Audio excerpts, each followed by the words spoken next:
পোরশায় বিপুল উৎসাহ উদ্দীপনার মধ্য দিয়ে ঈদুল আজহা পালিত।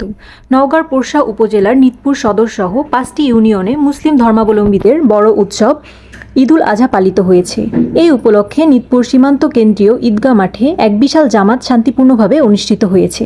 এই জামাতে অংশগ্রহণ করেন পোরশা উপজেলা নির্বাহী কর্মকর্তা মোহাম্মদ আরিফ আদনান স্যার, পোরশা থানা officer in charge Mohammad Atiar Rahman, OC তদন্ত মোহাম্মদ শাহ আলম, নিতপুর সীমান্ত অধিনায়ক মোহাম্মদ মুনশেদ আলী, ঈদগাহ কমিটির সভাপতি মোহাম্মদ শামীম হোসেন, সাধারণ সম্পাদক মোহাম্মদ শাকিল জাভেদ আনসারি, সাবেক নিতপুর ইউনিয়ন পরিষদের চেয়ারম্যান মোহাম্মদ আবুল কালাম চৌধুরী, উপজেলা পরিষদের ভাইস চেয়ারম্যান মোহাম্মদ মাহমুদুল হাসান খোকন সহ সংশ্লিষ্ট সর্বস্তরের জনগণ, বীর মুক্তিযোদ্ধাবৃন্দ, সাংবাদিকবৃন্দ, শিক্ষকবৃন্দ, পুলিশ বাহিনী প্রমুখ।